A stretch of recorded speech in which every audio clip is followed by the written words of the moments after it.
What is omega 3 and omega 6?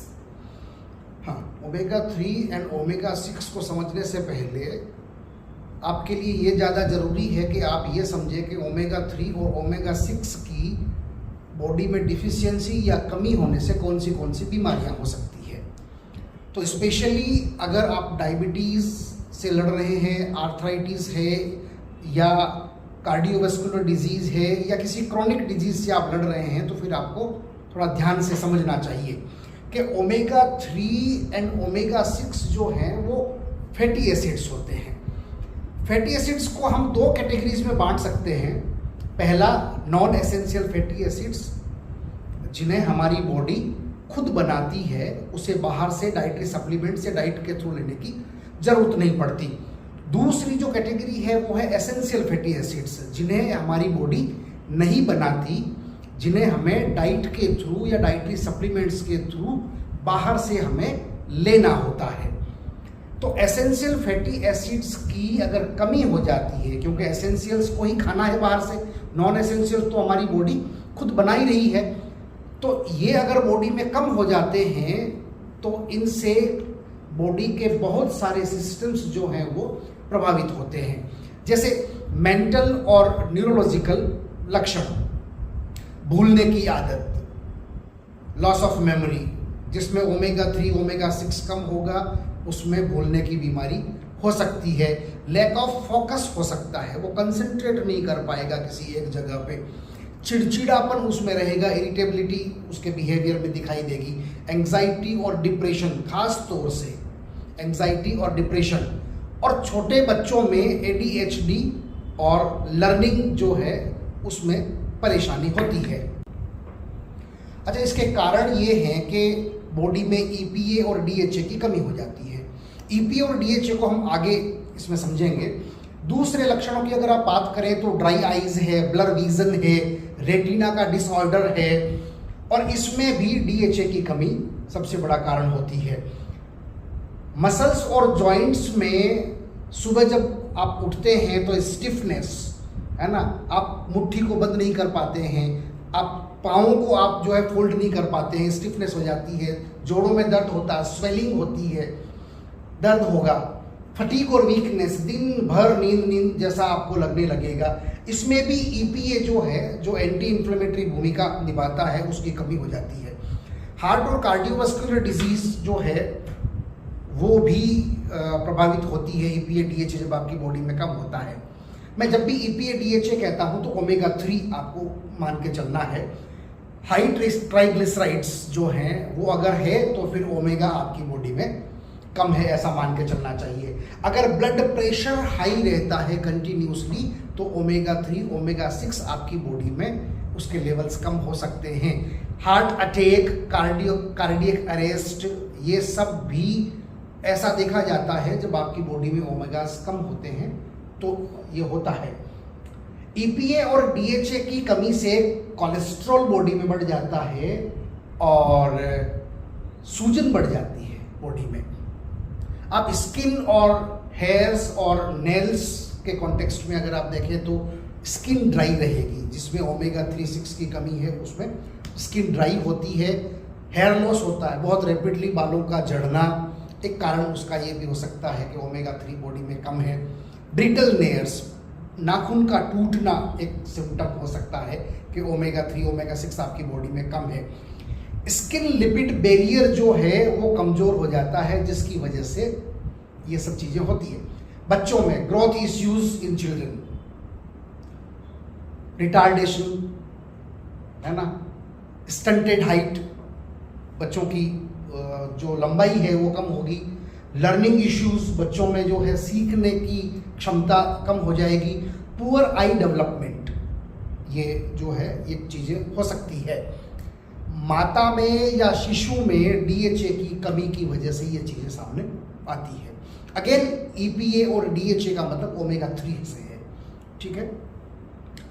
अब complications during pregnancy की अगर हम बात करें तो उसमें ओमेगा 3 ओमेगा 6 किस तरह के रोल प्ले करता है। अगर ओमेगा 3 ओमेगा 6 बॉडी में कम है तो प्री टर्म डिलीवरी के चांसेस बढ़ जाते हैं। पुअर ब्रेन डेवलपमेंट होगा बेबी का, जो फिटस है, जो बच्चा गर्भ में है, उसका ब्रेन का विकास, उसकी आंखों का डेवलपमेंट, उसका वेट कम होगा। बच्चा जब पैदा होगा तो उसका वेट भी कम होगा। ये ओमेगा 3 ओमेगा 6 की कमी की वजह से होता है। DHA जो है बच्चे के मस्तिष्क और आंखों के विकास के लिए बहुत ज़रूरी रोल प्ले करते हैं। अब इसके डोजेस की अगर हम बात करें तो सामान्य स्थिति में एक हेल्दी एडल्ट को जिसे कोई बीमारी नहीं है उसे 500 mg EPA और 1000 mg जो है वो DHA लेना चाहिए, ठीक है, जिससे कोई बीमारी नहीं है। और अगर कोई हार्ट पेशेंट है तो उसको सेकेंडरी प्रिवेंशन के लिए 1500 EPA और 2000 mg DHA पर डे लेने की सलाह दी जाती है। हालांकि ये चीज़ें अपने मन से नहीं लेनी होती है, किसी क्वालिफाइड और रजिस्टर्ड डॉक्टर की सलाह से ही इन्हें लेना चाहिए। गर्भवती स्त्री या ब्रेस्ट फीडिंग अगर कोई माताएं हैं तो उनको 500 to 800 mg जो है ये EPA और DHA लेने की सलाह दी जाती है। मेंटल डिजीज है, एंग्जाइटी है और डिप्रेशन जैसी स्थिति है तो ऐसी स्थिति में 1000 mg EPA और 2000 मिलीग्राम जो है DHA पर डे लेने की सलाह दी जाती है। कई बार इन डोजेस को बढ़ाना भी पड़ता है, बट इतना तो मिनिमम जो है वो WHO के गाइडेंस के अकॉर्डिंगली होता ही है। अब हम बात करते हैं कि ओमेगा 3 और ओमेगा 6 एक्चुअल में होता क्या है। तो जैसा मैंने पहले बताया आपको कि ओमेगा 3 और ओमेगा 6 जो है वो फैटी एसिड्स हैं। ये फैटी एसिड्स होते हैं और ये हमारे बॉडी में लॉन्ग कार्बन चेन्स जो होते हैं उसमें ट्राइग्लिसराइड्स और फॉस्फोलिपिड के फॉर्म में अवेलेबल रहते हैं हमारी बॉडी में। अच्छा, फॉस्फोलिपिड जो हैं वो हमारी बॉडी में cell membrane, hormone, brain development और इन्फ्लेमेशन कंट्रोल के लिए ज़रूरी होते हैं। ये बहुत बड़ा रोल प्ले करते हैं इन चीज़ों में। फॉस्फोलिपिड्स जो है हमारी मेन जो सेल मेम्ब्रेन है उसकी दीवार का मुख्य हिस्सा होता है। ये सेलेक्टिव बाइलेयर बनाते हैं एक हर कोशिका में। अच्छा, ये सेलेक्टिव बाइलेयर क्या काम करती है?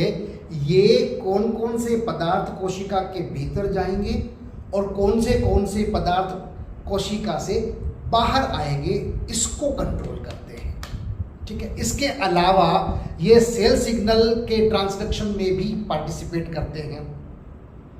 और क्या बता दें, हाँ, फैटी एसिड्स दो तरह के होते हैं। जैसे मैंने बताया, नॉन एसेंशियल जो हमारी बॉडी खुद बना लेती है और एसेंशियल जो हमारी बॉडी नहीं बना पाती है, जिसकी वजह से हमें डाइटरी सप्लीमेंट्स के थ्रू या डाइट के थ्रू लेना होता है। उन्हें हम एसेंशियल फैटी एसिड्स कहते हैं। अच्छा, इनसे हमारी बॉडी में EPA और DHA भी बनते हैं। EPA और DHA ओमेगा 3, जिसकी बात हमने थोड़ी देर पहले करी थी। लेकिन प्रॉब्लम ये है कि EPA DHA चाहे तेल से, घी से, मछली से, नारियल तेल से, इन सब चीज़ों से बनते तो हैं, लेकिन उतने अमाउंट में हमारी बॉडी नहीं बना पाती है जितने अमाउंट में हमारी बॉडी को इसकी ज़रूरत होती है। तो इसलिए हमें डाइटरी सप्लीमेंट के थ्रू ही इसको ऑप्टिमाइज करना पड़ता है, इसके लेवल को पूरा करना पड़ता है। इसीलिए ओमेगा 3 ओमेगा 6 ऑलमोस्ट हर पेशेंट को लेने की सलाह डॉक्टर्स देते हैं। अच्छा, ओमेगा 3 का मतलब कार्बन चेन में COOH की तरफ से अगर आप देखें तो कौन सी जगह पे कार्बन एटम जो है उसका डबल बॉन्ड है। तो अगर वो तीसरे नंबर पे है तो ओमेगा 3 होगा, अगर वो छठे नंबर पे है तो ओमेगा 6 होगा। तो COOH के एंड से ओमेगा एंड की तरफ जब आप चलते हैं, है ना, उसकी एक पिक्चर भी हम लगा देंगे इसमें, तो आप देख पाएंगे कि तीसरे एंड पे अगर तीसरी जगह पे अगर डबल बॉन्ड है तो फिर वो ओमेगा 3 है, छठी जगह पे है तो ओमेगा 6 है। अब बात आती है साहब के ओमेगा 3 और ओमेगा 6 फैटी एसिड्स काम कैसे करते हैं। जो साइंस के स्टूडेंट हैं या जो ज़्यादा क्यूरियस लोग हैं वो जानना चाहेंगे काम कैसे करते हैं। एक सामान्य व्यक्ति के समझने के लिए मैं इतना बता देना चाहता हूं कि ये हमारी कोशिका की बाहरी दीवार जो फॉस्फोलिपिड की बाइलेयर जो बनाती है, ये उसमें बड़ा रोल प्ले करती है। इसके अलावा ओमेगा 3 और ओमेगा 6 जो है ये सेल सिग्नलिंग में, जैसे मैंने कहा ना, ट्रांसडक्शन में भी काम करते हैं। सेल मेम्ब्रेन की फ्लूइडिटी और उसका जो लचीलापन है उसको बनाए रखने में बहुत बड़ा रोल ये प्ले करते हैं। ब्रेन और नर्वस फंक्शन में DHA यानी ओमेगा 3 ब्रेन सेल का मुख्य हिस्सा होते हैं। ये साइनेप्स के फॉर्मेशन में, मेमोरी में, मूड रेगुलेशन में, है ना, खुशी के हार्मोन बनाने में, EPA मूड और डिप्रेशन से जुड़े न्यूरोट्रांसमीटर्स को कंट्रोल करता है। तो अगर आप ज़्यादा चिंतित रहते हैं, सांसें भारी भारी होती है, चिड़चिड़ापन हो गया है, हमेशा दुखी रहते हैं, डिप्रेशन जैसी स्थिति आ गई है, एंग्जाइटी बहुत ज़्यादा है आपकी लाइफ में, तो आपको ओमेगा 3 ओमेगा 6 लेने की सलाह डॉक्टर दे सकते हैं। इन्फ्लेमेशन में ओमेगा 3 और ओमेगा 6 दोनों बहुत बड़ा रोल प्ले करते हैं। अच्छा, लेकिन यहाँ एक चीज़ खास ध्यान देने जैसी है कि ओमेगा 3 और ओमेगा 6 का रेशियो अगर ठीक है तो ये इन्फ्लेमेशन को रोकने में, इवन क्रॉनिक इन्फ्लेमेशन को रोकने में भी ये बहुत बड़ा रोल प्ले कर सकते हैं। लेकिन अगर ओमेगा 3 ओमेगा 6 का रेशियो ठीक नहीं है तो कुछ स्थिति में ये इन्फ्लेमेशन को बढ़ा भी सकता है, क्योंकि ओमेगा 6 जो है वो प्रो इन्फ्लेमेटरी एजेंट की तरह काम करना शुरू कर देता है। ब्लड क्लॉट की संभावना में, लकवा जैसी स्थिति में, हाई ब्लड प्रेशर में ओमेगा 3 और ओमेगा 6 जो है आपकी बड़ी मदद करता है। ओमेगा 3 EPA और DHA जो हैं वो ट्राइग्लिसराइड्स के लेवल को आपकी बॉडी में कंट्रोल करता है, कम करता है, जिससे हार्ट अटैक का खतरा, ब्रेन स्ट्रोक का खतरा, क्लॉट कम करने में हेल्प करता है, तो ब्रेन स्ट्रोक का खतरा, कार्डियक अरेस्ट का खतरा, मतलब दिल से जुड़ी बीमारियों को कम करने में बड़ा रोल ये प्ले करते हैं। ओमेगा 6 में जो आर्काइडोनिक एसिड होता है वह सेल मेम्ब्रेन का एक मुख्य हिस्सा होता है।